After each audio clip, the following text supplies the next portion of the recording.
চাটা সত্যি অসাধারণ ছিল। আজকে চলে আসলাম ফুড পয়েন্ট। এই দোকানটির লোকেশন হলো পল্লী রিসোর্টের পাশেই। আপনারা আসলে এই দোকানটি দেখতে পারবেন, ফুড পয়েন্ট। এখানে কি কি পাওয়া যায় আজকে আপনাদেরকে দেখাবো। এই দোকানটির গরুর দুধের চা হলো বিখ্যাত। এখানে আসলে আপনারা গরুর দুধের চা পাবেন। আরও অনেক খাবার দাবার আছে, এর মধ্যে আমার গরুর দুধের চাটাই ভালো লাগছে, তাই আপনাদের মাঝেও শেয়ার করলাম। আপনারা আসলে এটা ট্রাই করে দেখবেন। আমরা দোকানে যাওয়ার পর চাটা ভালো মতো গরম দিল।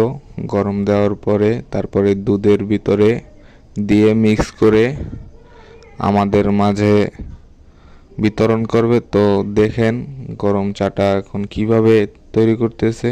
আর চাটার থেকে দুধের পরিমাণ বেশি ছিল, চাটা অনেক ভালো লাগছে। চায়ের সাথে যদি দোকানটাতে পোড়া রুটির ব্যবস্থা থাকতো তাইলে আরও ভালো হতো। আমরা বলেছি যে ভাই এই রকমের পোড়া রুটি এর যদি ব্যবস্থা করতেন আপনার দোকানটি আরও ভালো চলতো, সবাই আসতো। এমনিতেও চাটা অসাধারণ ছিল।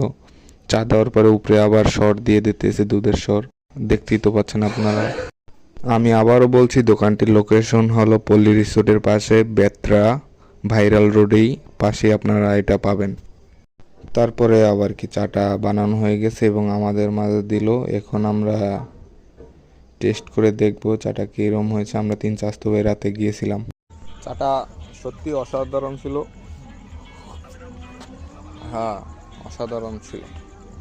এই দোকানে আরও পাওয়া যায় বাচ্চাদের মাশমেলো, ডং ডং চিপস, আরও অনেক ধরনের খাবার আছে। আপনারা আসলে এগুলো পেয়ে যাবেন, বাচ্চাদের জন্য খাবারের সুযোগ আছে।